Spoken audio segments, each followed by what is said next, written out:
Hello guys! Sa video ito guys, no, pag-uusapan na naman natin yung regarding sa mga false prophets. So, tatalakayin natin dito, ano nga ba ang ibig sabihin ng prophet. Ang prophet guys, sila po yung mga messenger ni God. Sila yung nagsasalita ng mga words of God. Sila yung nagdadala ng mensahe ni God para sa mga tauhan niya or sa mga God believers.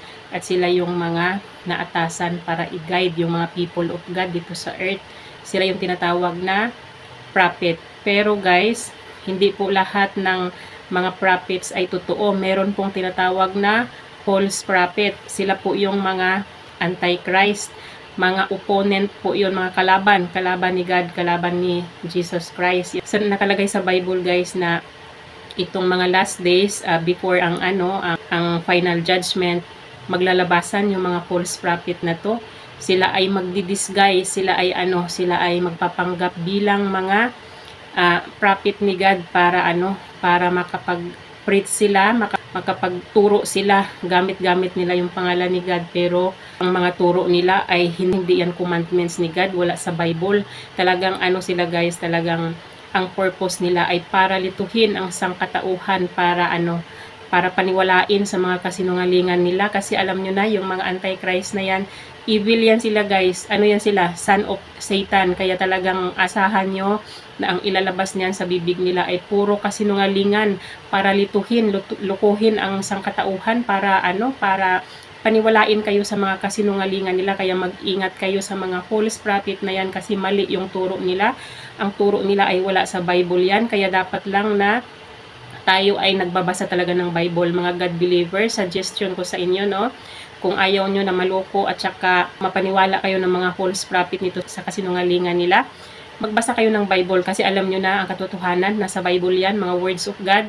Andyan lahat ng katotohanan, para hindi tayo kayang lukuhin ng mga kalaban natin, hindi tayo kayang paniwalain ng mga ng mga alagad ni Satan. Kaya kailangan talaga may alam tayo sa mga words ni God, kasi nakalagay sa Bible, talagang asahan nyo na magsulputan talaga ang mga antichrist. Andito na sila ngayon sa earth, 'di ba? Andito na, nakalagay naman yan sa Bible, kahit magbasa kayo na talagang bago pa man ang end times, lalabas ang mga false prophet. Nakalagay sa 1 John chapter 2 verse 18 to 22, nakalagay dito, "Dear children, this is the last hour, and as you have heard that the Antichrist is coming, even now many Antichrist have come." O diba, kahit daw ngayon mayroon na daw talagang mga Antichrist dito sa mundo natin.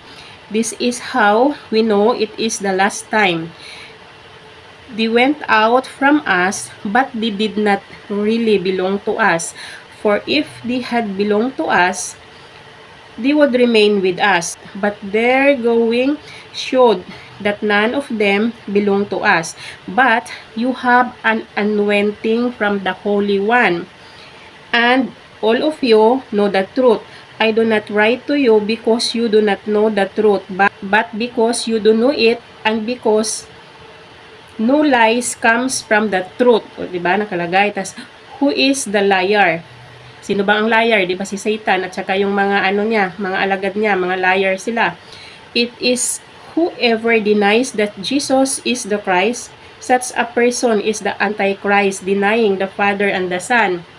O, diba, kung sino daw yung pinasinungalingan nila na si Jesus ay Christ, sila yung mga Antichrist. Dinideny nila yung Father na creator of heaven and earth, at saka yung Son na si Jesus Christ.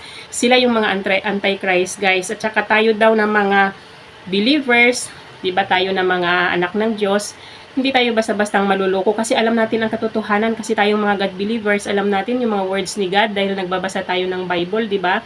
Kaya hindi tayo basta-bastang manuloko ng mga Antichrist na to. Mag-ingat na lang tayo kung paano natin sila i-recognize na sila pala ay mga Antichrist, hindi sila God believers, kasi gumagamit sila, nagpapanggap sila, gumagamit sila ng pangalan ng Diyos para mag-preach, pero ang turo nila wala sa Bible. Yung turo nila hindi commandments ni God, kaya dapat talaga marunong tayong mag-recognize kung sino yung totoong mga alagad ng Diyos, sino yung totoong prophet, sino yung mga peking propeta, 'di ba? Kaya nararapat lang talaga na tayo ay tayo talaga ay magbasa ng mga words ni God, kasi para hindi tayo maloko ng mga kalaban natin, hindi tayo kayang paniwalain sa mga kasinungalingan nila, di ba?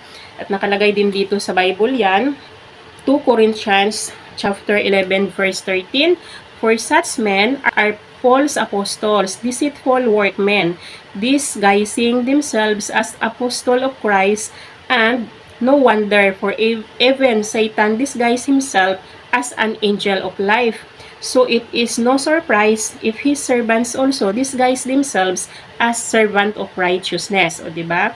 Nakalagay dito si Satan mismo, nagdi-disguise siya, nagpapanggap siya na siya ay angel of light daw, di ba? Alam niyo naman si Satan ay ano yan siya? Angel of darkness yan siya, di ba? Kalaban ni God, pero kaya niyang magpanggap bilang angel of light para lang lukuhin at para i-deceive yung nations, di ba? Hindi rin imposible na yung kanyang mga alagad kayang gawin yung ganung mga bagay, kaya dapat lang talaga ay mapagmasid tayo at saka tayo yung may kaalaman. Nararapat lang talaga na may kaalaman tayo talaga sa words ni God, kasi yun ang natin, yun ang panlaban natin sa mga sa mga antichrist na yan. Kung tayo ay may alam sa salita ng Diyos, 'di ba? Kung alam natin yung salita ni God, hindi tayo kayang i-deceive ng mga antichrist na yan.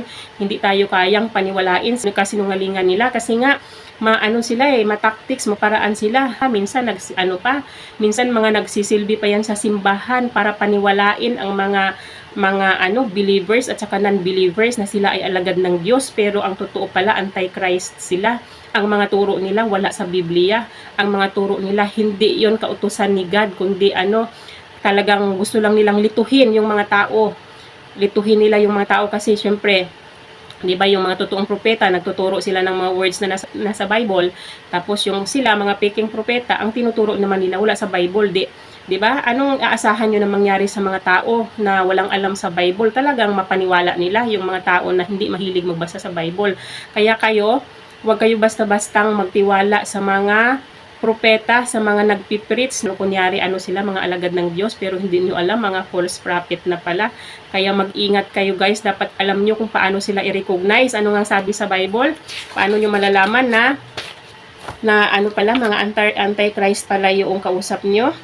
Ang sabi sa Bible nga, sa 1 John chapter 4, dear friends, do not believe every spirit, but test the spirits to see whether they are from God, because many false prophets have gone out into the world, but every spirit that does not acknowledge Jesus is not from God.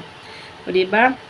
Pinapaalala sa atin dito sa Bible na kailangan daw natin ititest lahat ng mga spirits o lahat ng mga nakakausap natin kung talagang ba.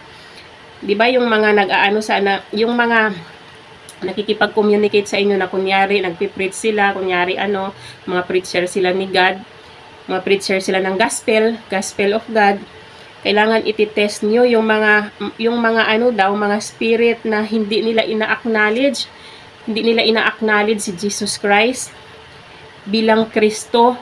Hindi yun sila prophet of God. Yun sila ay mga opponent, mga kalaban yun ni God. Sila yung mga false prophet. Kaya dapat lang talaga dapat maging aware kayo guys. Maging kayo, knowledgeable kayo para hindi kayo maluko ng mga kalaban. Hindi kayo mapaniwala ng mga kasinungalingan ni Satan at saka yung mga alagad niya, yung mga antichrist na yan. Kaya sana maging alerto na lang guys. At saka yung suggestion ko talaga sa inyo, kailangan nyo talagang magbasa ng Bible. Magbasa kayo ng Bible kung ayaw nyo na maluko kayo ng na yan, ng kampo ng kadiliman na yan. Kasi yun, tulad ng sinabi ko, yun lang talaga ang natin, panlaban natin laban sa mga antichrist na yan. Yung alam natin, yung mga salita ng Diyos, yun talaga ang panghahawakan natin, yung mga salita ng Diyos. Kaya dapat lang talaga na may hawak kayong Bible guys. Kung ako sa inyo, bumili na kayo ng Bible, napakamura lang. Ako binili ko lang sa Shopee, yung sa akin halagang 300 lang guys. Na kayo, magkakaroon na kayo ng Bible. Kaya napaka-importante yan sa buhay natin, kasi yung Bible guide natin yan guys At saka napakaraming wisdom na makukuha natin kapag tayo ay may hawak na Bible. At saka kung tayo ay mag-i-effort na basahin siya, talagang marami kayong wisdom na makukuha. At saka mas mag-guide kayo tungo sa katotohanan, kung ano yung katotohanan. Kasi nasa Bible lahat ng katotohanan, mga salita ng Diyos, para hindi tayo kayang lukuhin ng mga kalaban natin. Hanggang dito na lang guys yung aking video. Sana may natutunan kayo sa akin sa araw na to. Bye-bye and God bless you all. Bye-bye everyone!